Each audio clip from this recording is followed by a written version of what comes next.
What is going on, beautiful people? I am Lee Hammock, the diagnosed self-aware narcissist known as Mental Illness, and welcome to another episode of Dear Mental Illness, the call-in series, where I read subscriber voicemails and I break down their stories and answer their questions from my voicemail, which will be given throughout the video. Today's caller says she was been in an on-off relationship dynamic with her narcissistic person, her covert narcissistic person, for almost 30 years. This is, there's some religious things going on, y'all. It is, stay tuned. I'm going to break it down. I'm going to play the voicemail, then I'm going to come back and break it down, y'all. Thank you. So welcome back, y'all. Nice woman. But I'm going to play the voicemail. It's about 3 minutes long. Then I'm going to break it down, y'all. So thank you. I think this is great. You could even charge a little bit for it. I'm sorry. Hey, my name is Sarah, and my story is odd for certain. It's odd. I'm 54 now. I met someone when I was 26, so I've known him for 30 years. And he pretended to be Christian. And so when I met him, and for the first very long time, we never had sex. In fact, we've never had sex since, or ever. But for 8 years, it was a back and forth. I didn't know what was going on. I believed he was a Christian, so I thought we were doing the Christian no sex thing. But the yank around and the craziness of it all just tore me up, tore my mind up. Ups and downs. Made me obsessed with someone I was only okay with. But then we got married, and we still didn't have sex. This was 8 years in, and we still didn't have sex. And then about 6 weeks into that, I realized nothing was going to come of it. I realized it was all a sham. I didn't have understanding, but I knew it was a sham. So I pushed for a divorce. Of course, he was fine with that until the hoovering half a year later, where he acted like it meant so much to him, the marriage certificate and all that. So that happened. I moved away a few times. It was just a back and forth for 30 years. Constant, just you can imagine. But he was a covert narcissist. So he looked very acceptable. He certainly had money that I would spend. That, I'm sure, kept me there longer than I would have stayed, normally. But then, there was, so now 30 years later, there was a final discard. It was the nightmare of my life. I saw the second heaven. Like, I saw demons, I saw strong men. They were running around everywhere, and I saw him as a succubus. Lord gave me so many visions and so much understanding at that point, finally. I guess I was able to understand then, or able to want to understand then. And so now I have moved. That was in Georgia. Now I'm in Colorado going to a Bible school, which I love. But the connection that we still have is that he pays, and he's going to pay, and he's going to keep on paying. And he's going to keep on paying. No. But there's still that tie, if you want to call it that. But so I've done a lot of work on forgiveness, but I'm not sure how to go as deep as I need to truly know that I'm clean of it. Of course, after the discard, there was a lot of spirit spouse activity in my dreams, and I'm finally understanding that it was him. What do I do? How do I restart my life? How do I get back into life? How do I trust anyone? How do I care about people? All right, thanks, Lee. Thanks so much. Honestly, you could charge for these to guarantee that we could actually get a response back. No one would mind. All right, thanks so much. I love your channel. Thank you so much. Thank you. Bye-bye. I got chill bumps listening to that one, y'all. Literally, I literally got chill bumps. Goodness, that was a powerful story to me. Goodness gracious. It's hot in North Carolina. But stay tuned for the breakdown, y'all. So, welcome back, y'all.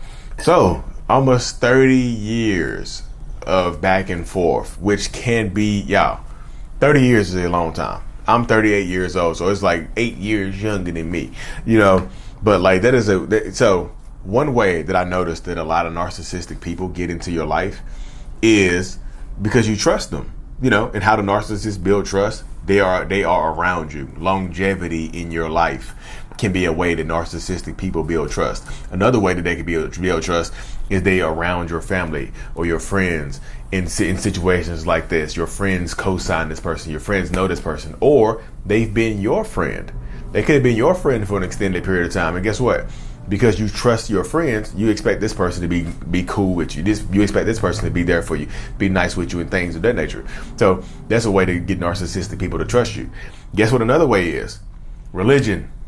You should have said he faked being a Christian to get you. A lot of narcissistic people will become whoever they need to be to get you to be in a relationship dynamic with them, to get you to be in a space with the relationship space with them.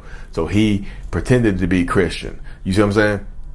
In this scenario. So the thing that kind of got me back and forth right here, because you said you married him, y'all been knowing each other for a long time, but there was no sex. So I'm not saying, so in these situations, do you run into some asexual narcissistic people? Yeah, you do run into some narcissistic people who don't care about sex. They're asexual. They're fine with not sleeping with anybody. But sometimes you run into the narcissistic person that could be, homosexual. You could run into the homosexual in the closet narcissistic person who doesn't know what they have going on. I'm not saying that this person was gay or was gay, but 8 years, 30 years, no sexual contact, getting married, 6 weeks into marriage, there's no sex. I just feel like right there, you see, they could be using you in a situation to hold up a particular image. I'm not saying that the person was gay. They could have just been asexual or something like that. And y'all, there's nothing wrong. Y'all. I respect everybody's pronouns, whatever you identify as. This is a LGBTQIA friendly channel. Be you. But I was saying, it's just like no sex all this time. It just lends to either being asexual or not being interested in sex, or they're getting it from. They could be getting it from somewhere else, or they could be in the closet. You just never know in this situation right there. But the back and forth, the on and off type of dynamic that happens in this relationship is how you get addicted to these people. You see what I'm saying? Because you said that there's nothing. I was like a person I really didn't really like or whatever, but like I guess he had money or whatever. That's positive characteristic, positive trait in some narcissistic people is the financial. But the ups and downs are what keep you bonded to narcissistic people. The ups and downs are what keeps you trapped in these toxic relationship dynamics, these toxic spaces. You know what I mean? That's what happens a lot of times, y'all. The ups and downs keep you here. The back and forth keep you here. It just does that, y'all. It gets you bonded to this person over an extended period of time. You said you got married, got divorced, and then they hoovered you 6 months later saying, "Oh, you meant everything to me." But like, I'm really interested in to see how he explained the lack of sex situation. I'd be interested to see what the real truth of that matter is right there. And no, I'm not saying that all narcissists are homosexual or bisexual, y'all, because people take it to that level right there when I say stuff like that. No, but you describe him as a covert narcissist, which a lot of people are, especially in the religious community. The covert narcissists build up these good reputations, or typically, they have this good outer image, this good presentation for you. So if I present like a good person, you think I am a good person. So I get you. You trust me. You see what I'm saying? If I have a good reputation, you trust me. That's how I get into your life. You know what I mean?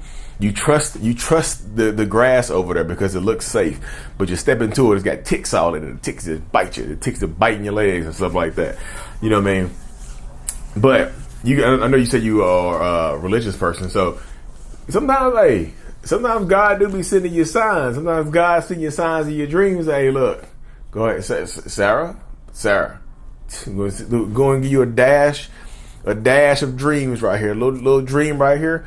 God working his magic made you see him for who he really is. You know what I'm saying? I know a lot of people don't get super religious or spiritual or whatnot, but sometimes God be sending you signs. You gotta be ready to receive them. Sometimes you receive them in your sleep, but the final discard, like I tell this to people all the time, the final discard is up to you. The final discard is up to you and how you handle things, it's up to you to get rid of this person. You see what I'm saying? That's what happens a lot of times. The final discard is on you. It falls into your lap. It falls into where you have going on. It does that right there. But you also, like I said, the alimony or whatever, You said he pays, so that keeps you attached to him. I don't necessarily think you have to talk to him, the alimony part. But you said you're working on forgiveness. I know you said you want to learn how to trust people again, care about people. I don't think you ever stop caring about people. I don't think that, just from hearing your story, it doesn't sound like it's in your nature to stop caring about people. It's just like sometimes you care about the wrong person, or you care about the wrong person, and it makes you not trust everybody else. You're like, I trusted this person because he presented as a Christian. He said the right things. He did the right things. He had this good image, and then behind the scenes, he ended up being the devil. You see what I'm saying? But I always tell people to give yourself some space and some grace, because I know you say you're working on forgiveness. The first person you have to forgive is yourself in these situations. Because a lot of times people get into these toxic relationship dynamics and you start to beat yourself up because you don't know what's going on, because you don't know what you don't know. You know what I mean? You start to beat yourself up and you think, like, God, did I miss the signs? You start questioning your faith sometimes. You start questioning things. I'm not saying you question your faith, but some people start questioning their faith. They start questioning their belief system. They start questioning, they don't start trusting people. Like, you have to forgive you first. Before you can forgive anybody else, you have to forgive you first. You have to love you first. You have to trust you first. All that, you can give all that to God. You can put it into God. You can throw the trust and love into God. But you also have to trust you and love you first. Forgive yourself. Give yourself the space for the situation and the grace to forgive yourself for what you did not know. You didn't know who this person really was, but now you know. Now you heal. Now you've released it. Now you pray. You lean further into your faith. If you're watching this and you're not a religious person, lean further into yourself. Lean further into your community. Lean further into your family. If you're religious, lean into God. Lean into Him. You gotta lean into God. Lean, y'all. Lean, because you have to trust yourself first. Trust yourself. Love yourself first. Love yourself more. Love you more. Love yourself more. You know what I mean?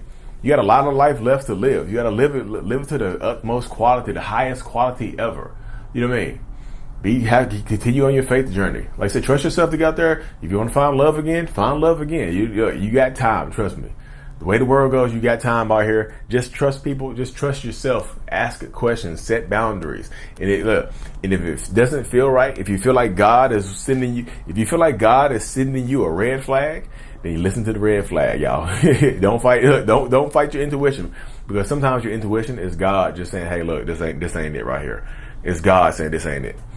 But anyways, y'all, thank y'all for tuning in to another episode. If you made it this far, I truly appreciate every single one of y'all. If you want to call in and leave your voicemail, I had a lot of people calling and trying to get in contact with me. This number is not for the contact. I do one-on-ones and stuff over Zoom, but this number right here is specifically for the voicemail. You leave a voicemail and whatever, and I can break it down like this. I get a lot of them, but I try to do as many as I can, y'all. The number is 855-HEALNESS. HEALNES. 1 S. 855-HEALNESS. That's 855-432-5637. I can't repeat that, y'all. Anyways, y'all, look forward to leaving your voicemails, breaking down some stories. The self-love brand is available. I wore this shirt because you are resilient. I'm resilient. I love me. It's a self-love brand. I love me. I'm resilient. Stay tuned for more. Like and subscribe for more, y'all. See you next time. Mental Illness is out. Peace. Thank you so much for being here, y'all. Thank you for watching my video to the end. I'm super eternally grateful for every single one of you. If you haven't already, make sure that you subscribe to the channel so we can help reach more people, and things like that. The self-love brand is available. I love me. The self-love journal is available as well. Links in the description of every video I do. If you haven't already as well, look into joining the channel memberships for behind the scenes perks, priority responses to comments and things like that, y'all. Thank you so much for being here. See you next time.